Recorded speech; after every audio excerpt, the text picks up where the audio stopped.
what I want to do next before we move into the No More Now What exercise is I want to bring to the stage a special guest.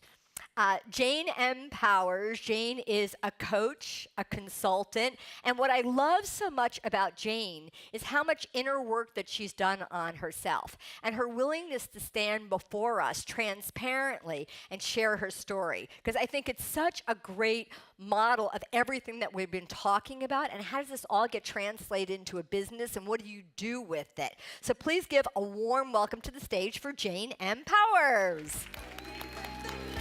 Woo!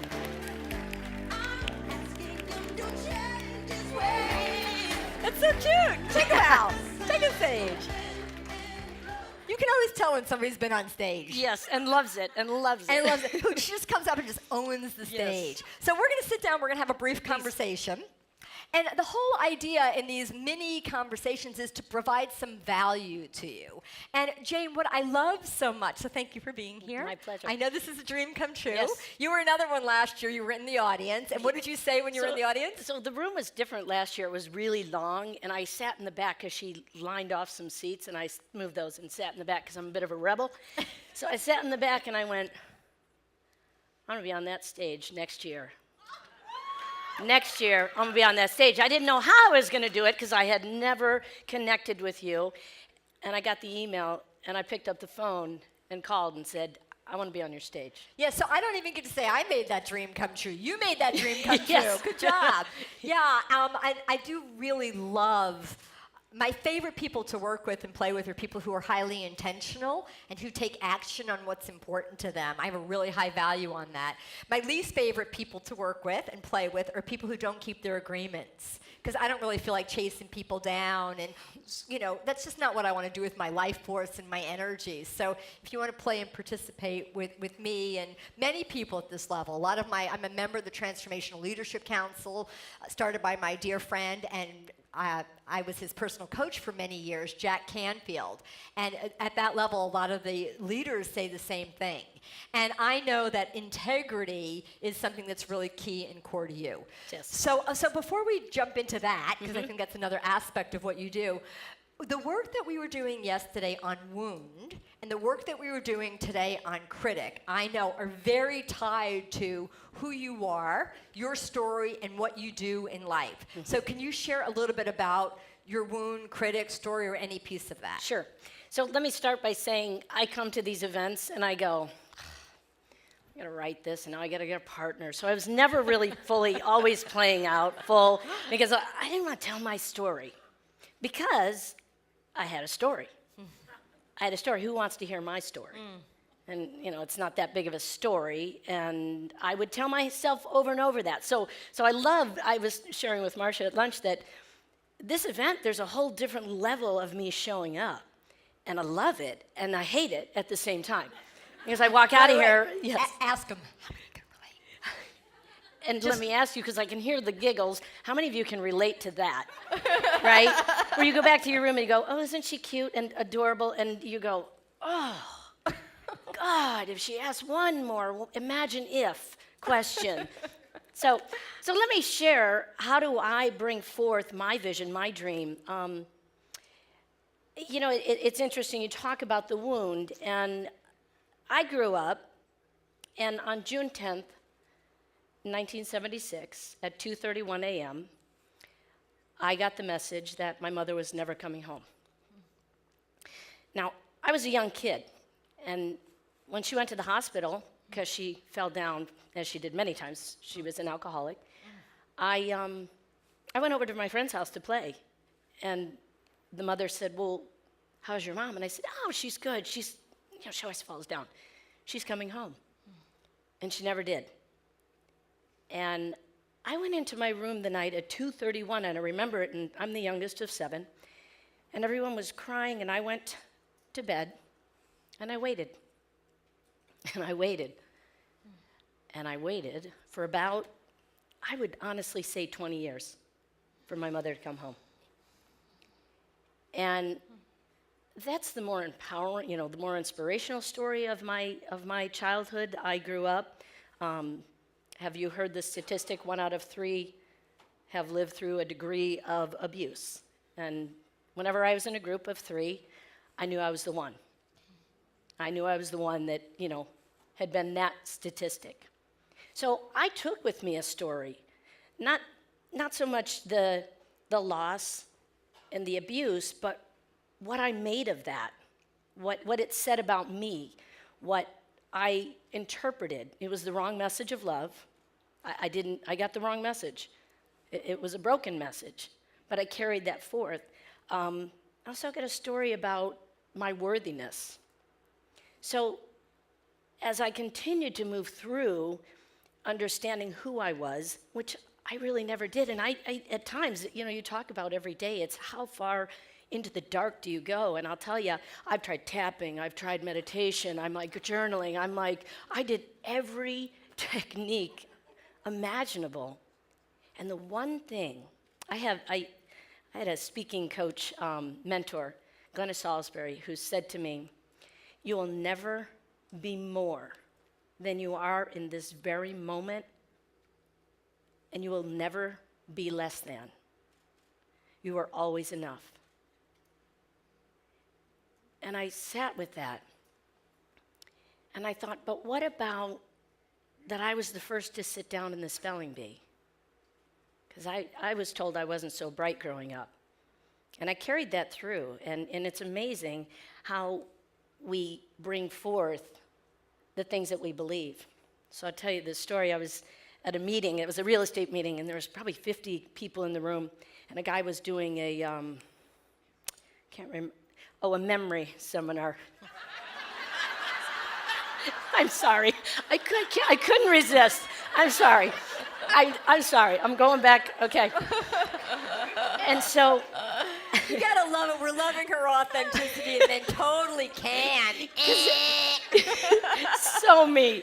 So corny. You're corny. I am so. That's so I am good to so. know. I love that about me. I love that about you So too. I love that about you too. I know you do, because the apples, they're like hang out in the same tree. So here this guy's up front, and he goes, he says, give me an animal that starts with an A. And I yelled out, because I was proud to be first, I said, orangutan. And they did that. And guess what? I didn't know why they did that. The owner of the company looked at me and he goes, that's not an A. I go, yeah, it is. He goes, no, it's an O. I go, it's not an orangutan. I said, it's an A. And he goes, don't you know how to spell orangutan? I said, well, apparently not. So I tell that story because I grew up thinking that I wasn't that bright. So when I go to put a business together, I think, what do I know? But accidentally, I was creating multi-million-dollar businesses on my own, but it was motivation, and I can't remember who said that. Oh, our beautiful singer, Jess said that. She was not to be motivated by fear, but I was motivated by fear. My past was gaining on me, always felt like it was gaining on me, so I was always staying ahead of the history, of the brokenness that I felt and So that I lived. I want to ask, so how did that then get turned into your business, right? So that was the motivation to do the business. But I would imagine that the core of the business is some kind of compensation for that. Isn't it beautiful that, you don't even have to really articulate, you just jump into my head. So, Well, here's the thing. Once yes. you understand how pattern works, everybody thinks you're psychic. But there really is like a real pattern to how things work. So, your prime motivation, especially if you're doing consciousness work and you have a sense of humor, actually, both are actually quite useful. You can say, okay, if this is who I am and this is how I see the world, at the highest level, how can I use my wound in service to others who are like me or who would be served by it? Excellent. So the umbrella that is the sole purpose of my business is to give people a voice. To have a voice. I didn't have a voice. I'm telling you, growing up, I was very shy. I did not want to speak in front of anyone. Anytime you shined in my family, it was shamed out of you. Anytime you were expressive. So I was determined, because my goal is to work with 1 in 3. My goal, my book, Revealing the Missing Piece, is to work with 1 in 3, to find that new way to express your power, express yourself, and to find who you are. And most that I found want to express themselves through the business, through the work they do in the world. And what I help people do is bring forth their zone of genius to be able to say, yeah, maybe I was told I was dumb. Maybe I can't spell orangutan, but... I'm going from, I'm stupid, I'm mute, people abuse me, people, I can't, there's nothing that you're going from, I'm stupid, to creating a brand called Zone of Genius. Where did you get the kahunas? what did you have inside yourself that you can offer in service to our audience right now? That would have you, because in the face of a conversation like that, you can go 2 ways. You could totally collapse into, I really am worthless, I really am stupid, I have nothing to say, and you could drop yourself into a hole and pull the hole in behind you. Or you could do what you did. Really say, I see there's something magnificent in this. Like, what skill did you have or develop that got you to move from A to Z? I was a fighter. I mean, literally, I was a fighter. I couldn't fight against my abuse because I was tiny, but when I got into school and I was always in sports, I was always in a fight. And I got tough, and I was fighting, and I could take down the biggest, and I was proud of that I could physically defend myself. And I started to go, wait a minute.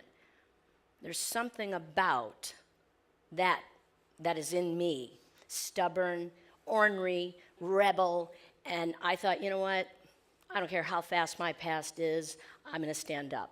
Like you spoke of, is standing and facing, daring the dark, staring down the fear. You made a choice. And I made a choice, and it's about choice. Commitment to that choice, to be able to say, despite, and trust me, I have a wonderful life, I have a wonderful partner, I have a wonderful business, and every day I get up and I say, it's a choice, and it's a commitment, and I'm going to stick to it. And I'll tell you, not every day I go, oh, this is such a great choice. Oh, can you relate?